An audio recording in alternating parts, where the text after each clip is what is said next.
দশম শ্রেণীর ছাত্রছাত্রী আমার চ্যানেলে স্বাগতম। আজকে তোমাদের সাজেশান 2025 মাধ্যমিক ভৌতবিজ্ঞান সাজেশান নিয়ে আলোচনা করছি। অর্থাৎ আজকে 2 মার্কের প্রশ্নগুলো সম্পর্কে আলোচনা করব। যে প্রশ্নগুলো বিভাগ গয়ে থাকে 3 নম্বর দাগে যে প্রশ্নগুলো থাকে ওখান থেকে আমি প্রত্যেকটি অধ্যায়ভিত্তিক যে প্রশ্নগুলো গুরুত্বপূর্ণ রয়েছে এবছরের অর্থাৎ 2025 মাধ্যমিক ভৌতবিজ্ঞান প্রশ্নপত্রে সেগুলো তোমাদের সঙ্গে আলোচনা করব। তো চলো আমরা দেখে নিই গুরুত্বপূর্ণ প্রশ্নগুলো কি রয়েছে। প্রথমে দেখো, নিম্নলিখিত প্রশ্নগুলির উত্তর দাও। বিকল্প প্রশ্নগুলি লক্ষণীয়। পরিবেশের জন্য ভাবনা, ওখান থেকে যে ধরনের প্রশ্নগুলো গুরুত্বপূর্ণ রয়েছে। 1 নম্বর হচ্ছে স্থিতিশীল উন্নয়ন কি? এই উন্নয়নের লক্ষ্য পূরণের জন্য একটি পরিকল্পনা উল্লেখ করো। অথবা এই প্রশ্নটি আবার ঘুরিয়ে দিতে পারে, স্থিতিশীল উন্নয়নের ধারণাটি কি? আবার এই প্রশ্নটা আবার ঘুরিয়ে এরকম প্রশ্ন আসতে পারে, স্থিতিশীল উন্নয়নের লক্ষ্য বা উদ্দেশ্য কি?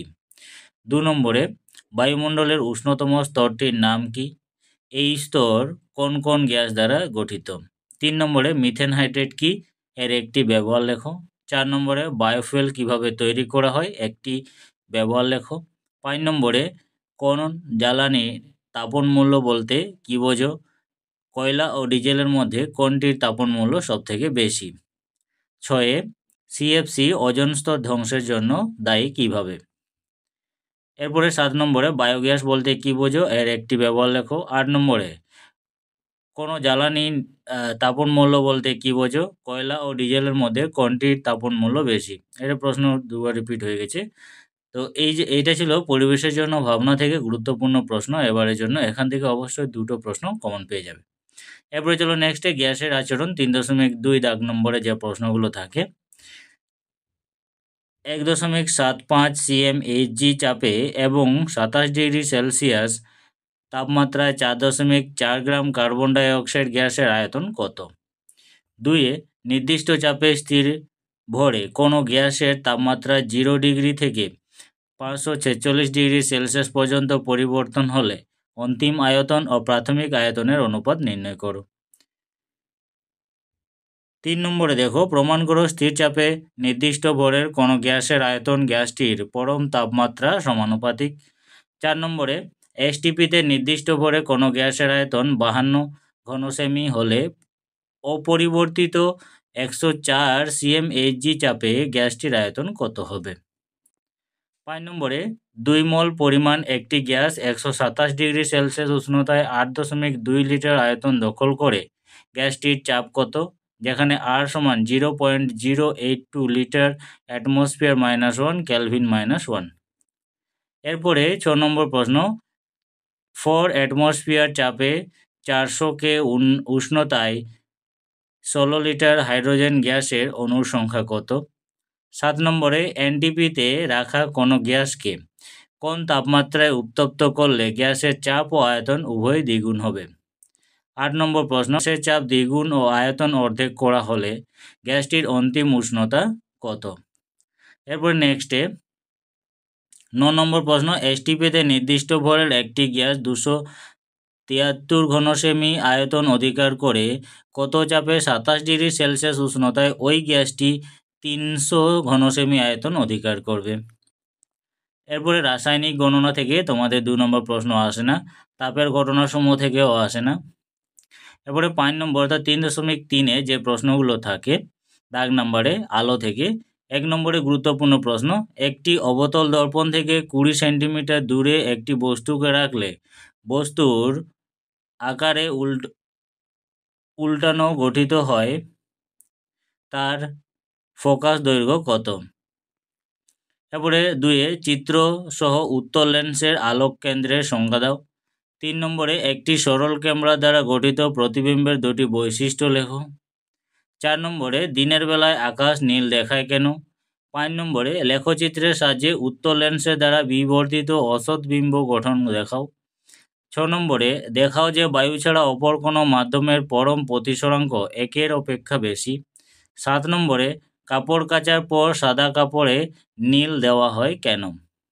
এরপরে 6 অর্থাৎ 3.4 দাগ নাম্বার যে প্রশ্নগুলো থাকে অর্থাৎ চলতরিৎ থেকে, এখান থেকে প্রশ্নগুলো গুরুত্বপূর্ণ, খুবই গুরুত্বপূর্ণ প্রশ্ন।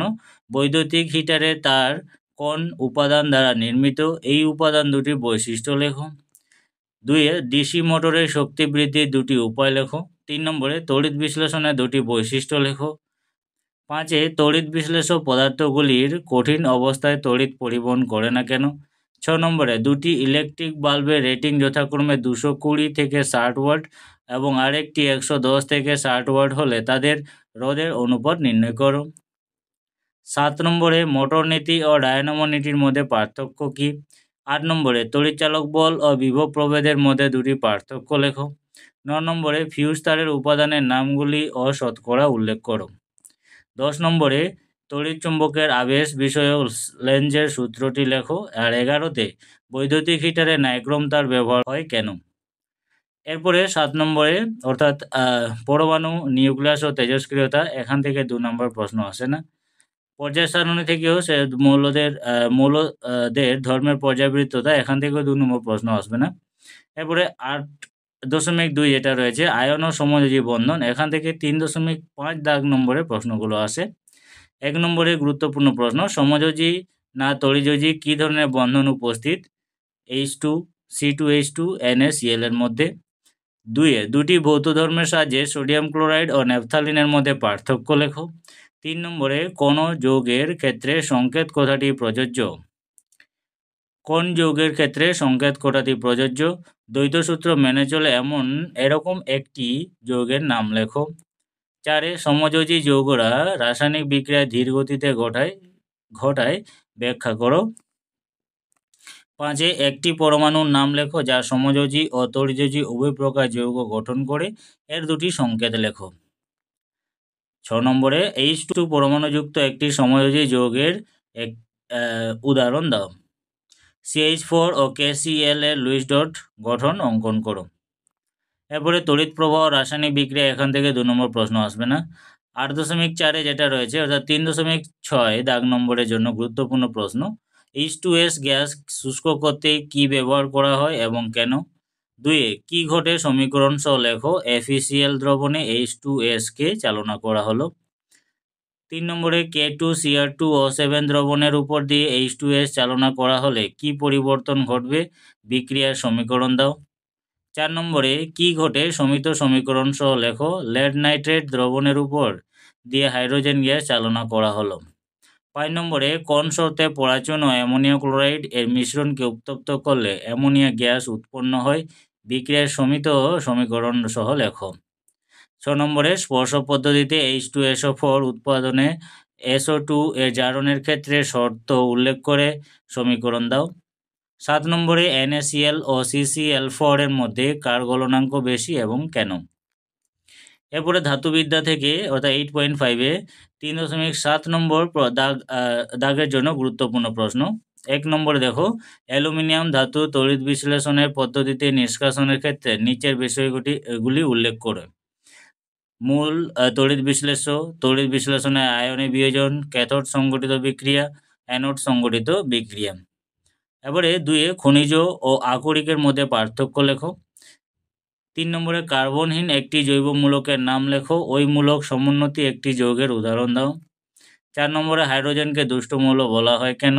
5 নম্বরে রূপোর তৈরি গয়না দীর্ঘদিন রেখে দিলে কালো হয়ে যায় কেন? তা বিক্রিয়া সহ লেখো। 6 নম্বরে উৎসর্গীকৃত অ্যানোড কি? 7 নম্বরে কপার ও অ্যালুমিনিয়ামের একটি করে আকরিকের নাম লেখো ও তার ব্যবহার উল্লেখ করো। 8 নম্বরে কার্বন বিজারণ পদ্ধতিটি আলোচনা করো, একটি বিক্রিয়া সহ লেখো। 9 জারণ বিজারণ ইলেকট্রনের তথ্য অনুসারে দেখা যায় নিচের বিক্রিয়াতে জারণ বিজারণ একই সঙ্গে ঘটে।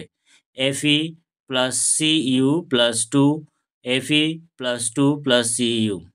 10 নম্বরে বিক্রিয়ার সাহায্যে দেখা যায় অ্যামোনিয়ায় বিজারণ ধর্ম আছে। এরপরে জৈব রসায়ন, এখান থেকে 3.8 এবং 3.9 এই দাগ নম্বরের জন্য গুরুত্বপূর্ণ প্রশ্নগুলো দেখে নাও। নিচে যৌগ দুটি IUPAC এর নাম লেখো।